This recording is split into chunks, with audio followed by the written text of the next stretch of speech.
Para... Bien, nos perdió la comunicación hace un rato, así que retomando con la pregunta que me hacías, si bien ya estamos realizando cirugías programadas, siempre es bueno considerar cuál es la necesidad de hacerla en este tiempo. No hemos superado todavía la emergencia, no hemos superado la pandemia, no sabemos cuál va a ser el comportamiento del virus o de la enfermedad en estos meses, así que la recomendación es cirugías programadas o cirugía programable que pueda ser diferida, debería hacérselo. Tenemos una pregunta, Cruzel. Nos dice, primero, una cirugía de quebrada, dice. Tiene escoliosis. Tiene una cirugía pendiente para corregir la...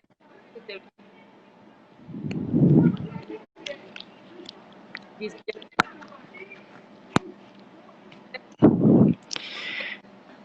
¿es como emergente o no? Pues no, no es considerada como emergente, si bien cada padecimiento y cada persona considera que su necesidad de llevar una vida normal es lo más apremiante, pero en términos de categorizaciones esta no es una cirugía emergente. O sea, podría esperar y luego volverse. Bueno, yo les Sería lo estaba más recomendable. evidente de que usted es especialista en cirugía bariátrica y laparoscópica. Hay muchos pacientes que ya tenían programado, ya, porque ya sabemos que para hacer una cirugía bariátrica tienen que pasar por un montón, por algunos médicos, ¿no? Por el psicólogo, nutricionista. ¿Qué pasa con estos pacientes que ya hicieron todo el papeleo? O sea, todos los médicos que tienen que venir y la cirugía se tuvo que postergar. Ellos pueden hacérsela ahora o hay que dejarla después y tienen que hacer todo el recorrido médico. Los protocolos ya están bastante más abiertos con respecto a la realización de estas cirugías. Como digo, lo que era hasta hace un par de meses, actualmente ya estamos realizando cirugía programada. Obviamente para eso es la garantía de que el centro donde se va a realizar la cirugía no cuente con pacientes que estén con enfermedad activa y sobre todo que el paciente y el personal que va a participar de esta cirugía cuente con pruebas recientes que descarten la enfermedad. Okay. Y este paciente que quisiera, por ejemplo, una cirugía, ustedes tienen que darle, les darían la seguridad de qué centro, en qué clínica se realizaría, que su equipo médico también ya ha prevenido que tienen pruebas de COVID, la seguridad que el paciente necesita de su médico. Claro, es parte de un protocolo ya establecido. Primero, la institución que nos permite realizar estas intervenciones debe garantizar no solo a ese paciente, sino a todos los pacientes que se hospitalizan o a todos los pacientes que se operan en esa institución, de que no va a haber contagio. Entonces, partimos de que todos los pacientes que se están interviniendo deben ingresar con una prueba de COVID negativo. Por otro lado, el personal quirúrgico toma medidas extremas para evitar el contagio hacia el paciente y hacia el resto del personal.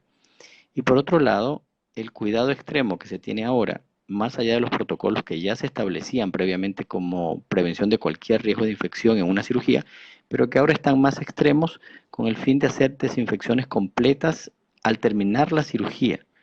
Entonces eso garantiza que todo paciente, independientemente del procedimiento que se vaya a intervenir en las instituciones donde se cumplen estos protocolos, estén con un mínimo riesgo de contagio.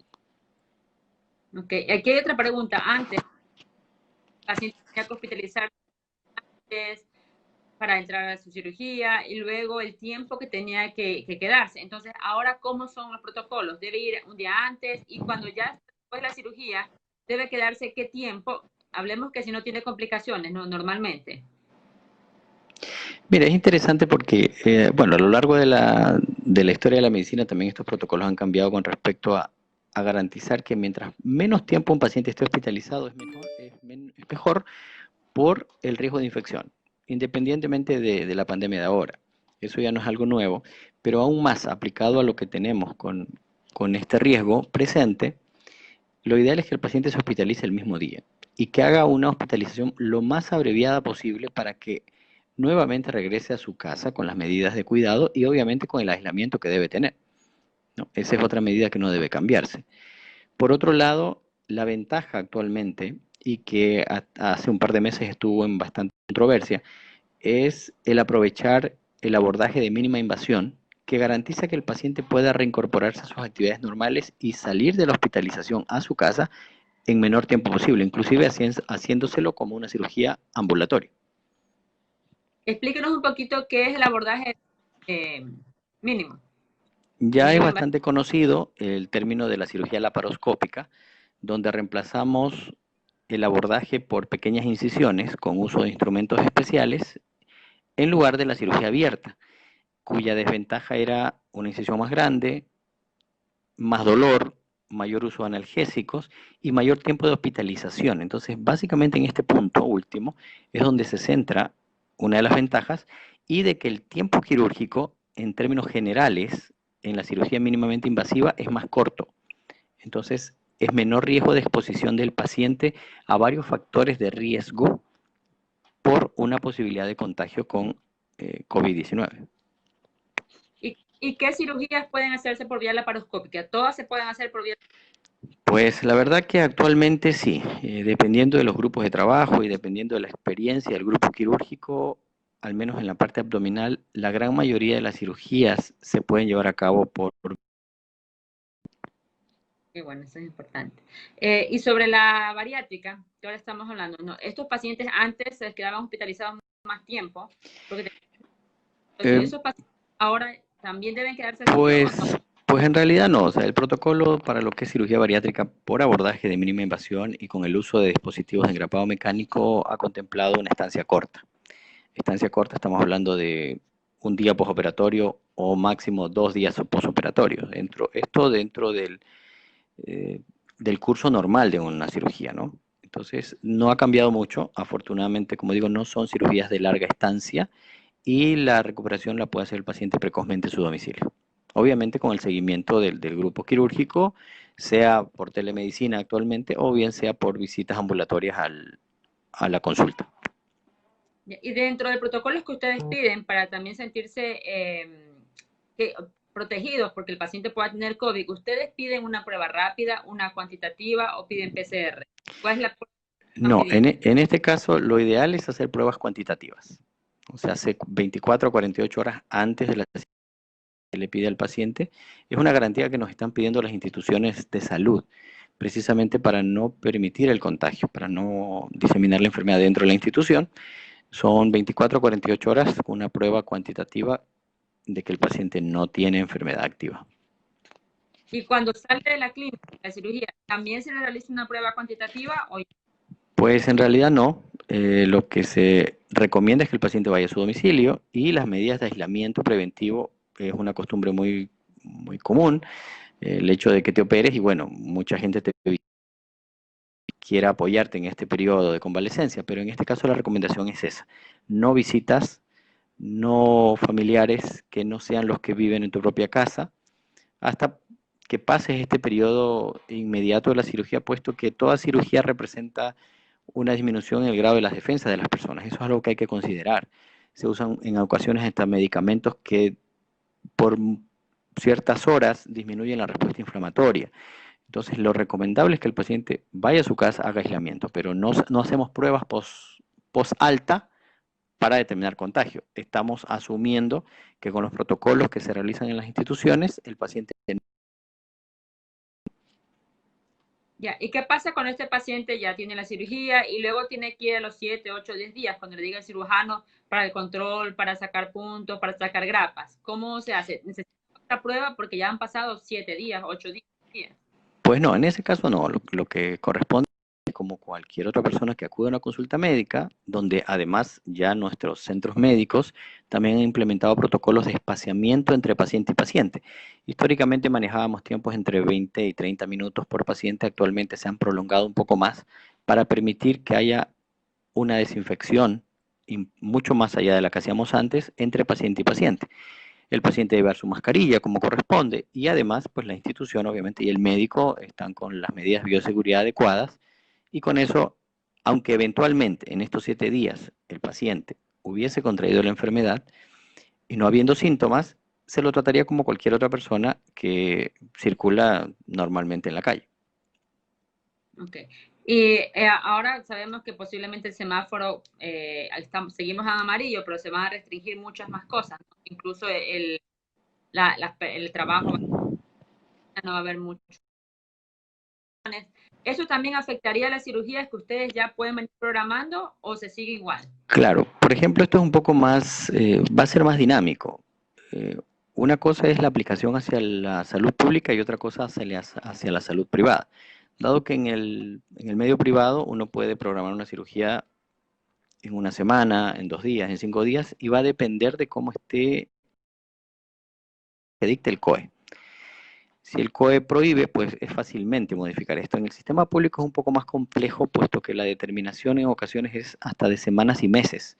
Entonces, por el momento no se está estableciendo cirugía programada en la parte pública, porque significaría crear una falsa expectativa en el paciente y que le programes para dentro de un mes una cirugía y que en 3 semanas otra vez el COE nos bloquee el acceso, y es tener que reprogramar al paciente otra vez, volver a realizar exámenes. Entonces, sí se analiza eso dependiendo de dónde esté este paciente, si en el estado privado o en el estado público.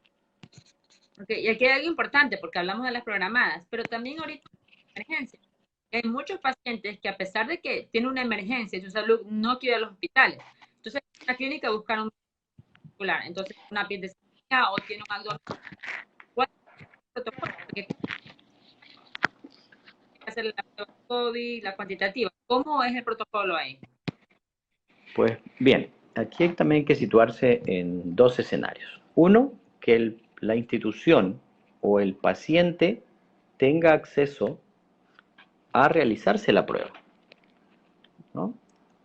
Si eso se hace, todos respiramos un poco más tranquilos. Sin embargo, no nos descuidamos con el hecho de aplicar medidas de protección para el personal quirúrgico y para el propio paciente. El otro escenario es que el paciente no tenga acceso a una prueba COVID, que la institución, si es una institución pública sobre todo, no pueda hacer una prueba. En este caso, se trata al paciente como que fuera un paciente positivo. Entonces, bajo esa circunstancia, nosotros utilizamos otros protocolos mucho más extremos con respecto a la protección de bioseguridad del personal. Actualmente, esto implica usar doble de todo.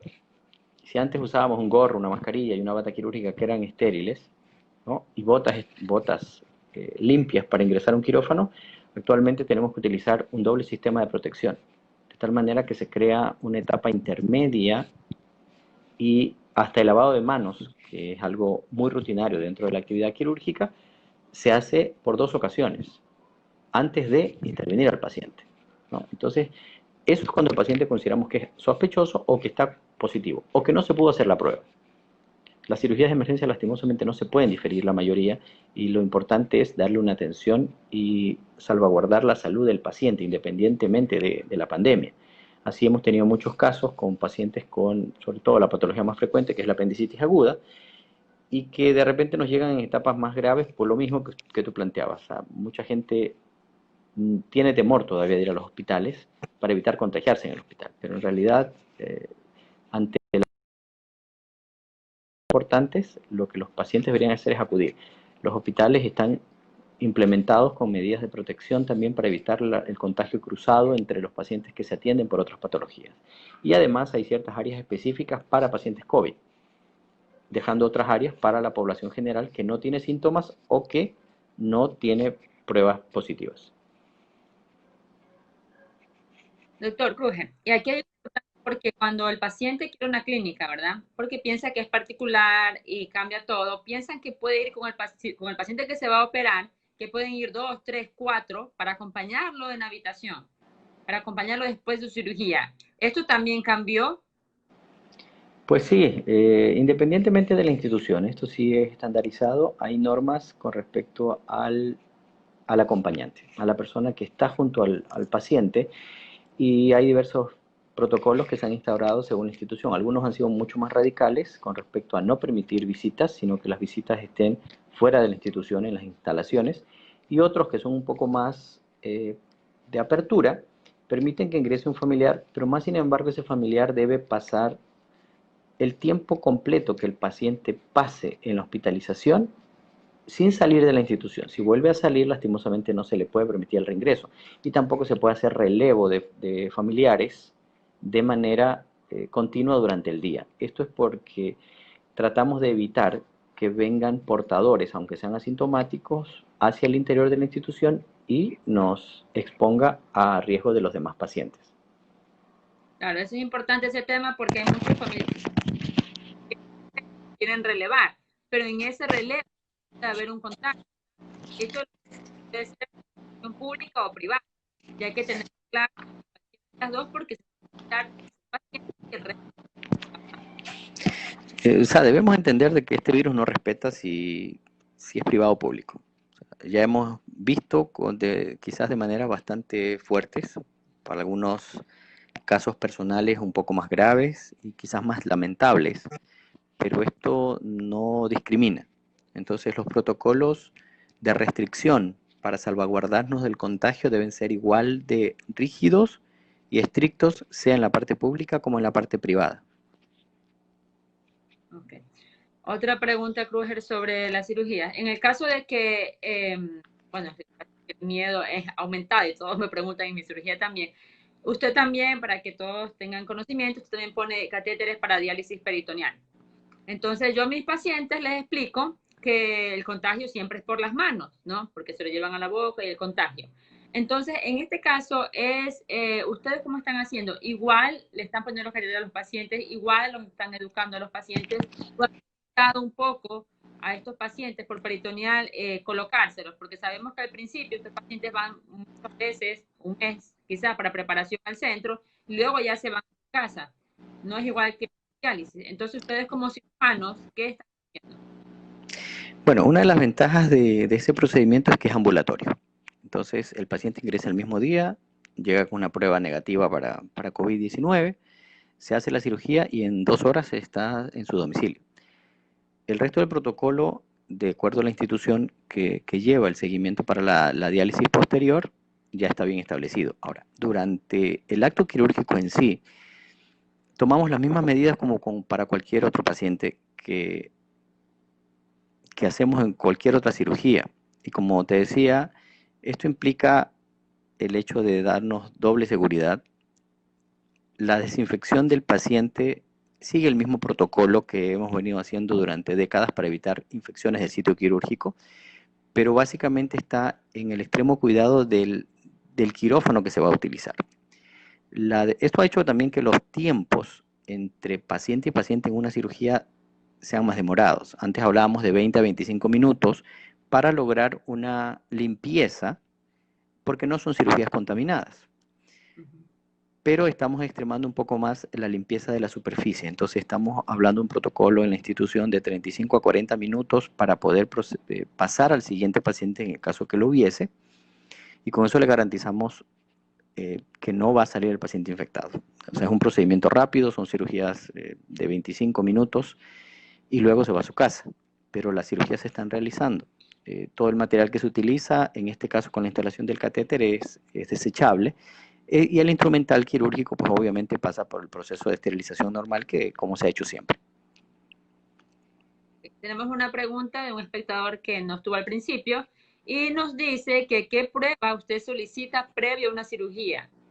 ¿Prueba de anticuerpos o una PCR? No, ya hemos dicho que hacemos dosificación de anticuerpos, prueba cuantitativa, ¿sí?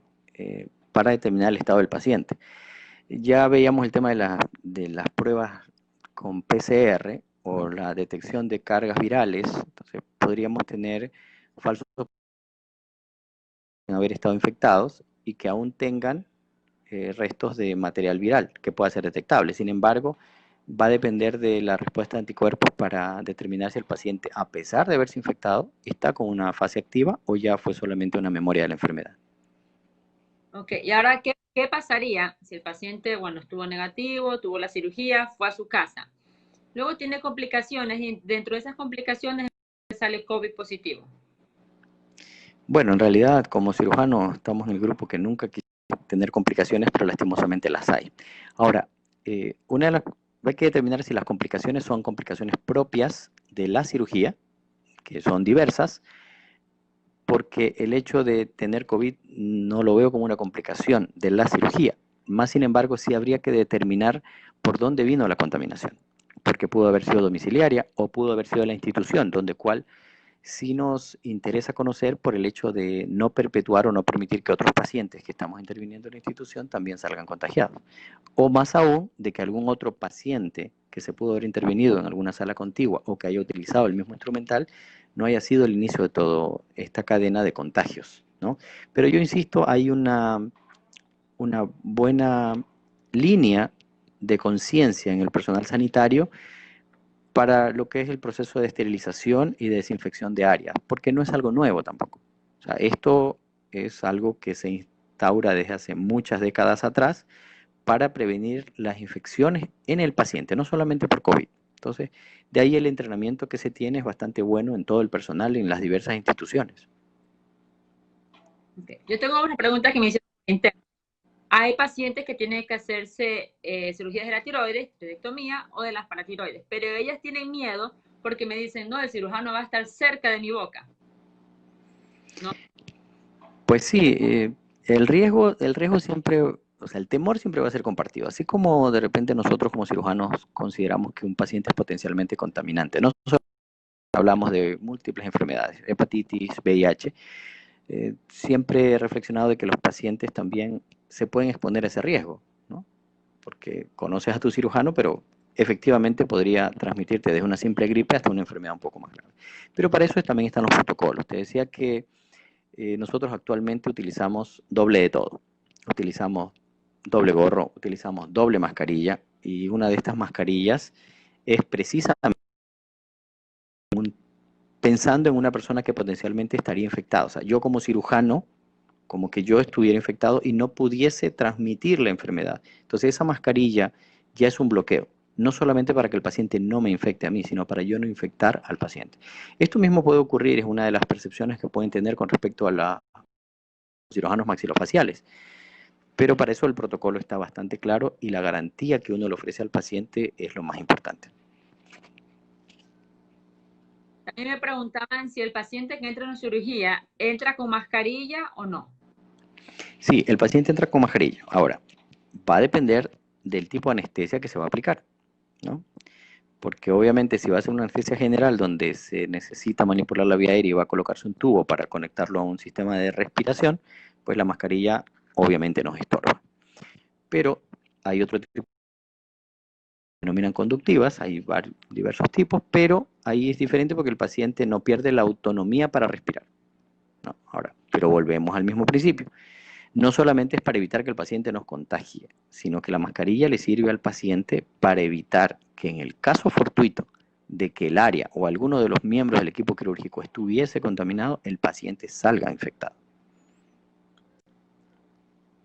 Eso es importante, todas estas preguntas, para que el paciente pueda tener un poco, tenga más claro cuál es el panorama y que sepa que en realidad siempre se ha tenido en todos los hospitales o instituciones privadas este tipo de protocolos, porque hay otras enfermedades u otras infecciones que ya existían, pero que no nos preocupaban tanto que podían transmitirse. Entonces, que ahora lo que se ha hecho es como respaldar o hacer un poco más los protocolos para poder superar la pandemia, pero sí se venían así. Porque tienen programadas que necesitan, no lo están haciendo por el miedo. Yo creo que hemos, con sus respuestas, sobre esta, incluso la cirugía a pacientes míos de la por el riesgo que Sí, pero como te digo, yo creo que hay muchas cosas que hemos aprendido en estos meses. Al principio probablemente nos agarró eso. El miedo es común para todos nosotros, somos seres mortales y bajo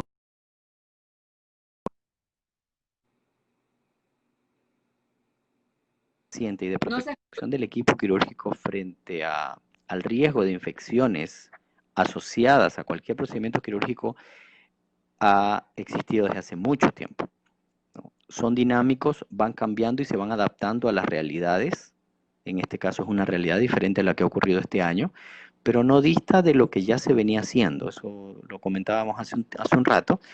Y lo que hemos hecho es aprender nuevas cosas, nuevos métodos, y quizás también lo que hacíamos hace 2 meses y que lo consideramos prohibitivo, ya a estas alturas hemos visto de que no lo es tanto, entonces hemos reiniciado ciertas prácticas. Hasta hace 2 meses todavía estaba un poco controversial el tema de la ventaja del uso de la laparoscopía en esta pandemia por el riesgo de favorecer la presencia de virus en las pequeñas partículas de aire. Pero actualmente se ha visto que no es así y más bien la ventaja es una cirugía rápida, con corta estancia en la institución y permitir que el paciente vuelva a su casa, frente a lo que se pensaba hace 2 meses. Entonces, los procesos existen y han existido hace mucho tiempo para garantizarle seguridad al paciente y además para evitar infección con el personal que interviene en esa cirugía. Perfecto. Yo creo que ya hemos dejado dudas, Kruger. Ha sido un tema importante y ya creo que han perdido el miedo de muchos pacientes. Para despedirnos, no sé si nos puede dar una recomendación para todo el público que nos está viendo en este momento. Bueno, yo creo que las recomendaciones, hemos sido como repetitivos todos en esto, partiendo por el hecho de que el cuidado personal es lo más importante. Lavarse las manos, el distanciamiento social, el uso de mascarillas, evitar aglomeraciones y en el caso de tener que ser sometido a una cirugía, si es de emergencia, pues bueno, la institución cuenta con los protocolos. Háganse las pruebas si es posible. En el caso de que no y es una cirugía programada, convérselo con su cirujano, convérselo con su equipo quirúrgico y bajo las condiciones de seguridad para todos se puede realizar la cirugía. Si estas condiciones no existen, lo mejor es diferirla. Pero ante todo, el cuidado personal. Muchas gracias por la oportunidad. Gracias, Cruz, a usted. Y bueno, estamos prestos todos para servirles. Cada domingo Portomec presenta un médico nuevo de nuestra institución para poder colaborar con la comunidad. Así que nos vemos el otro domingo. Gracias, Cruz, por haber compartido.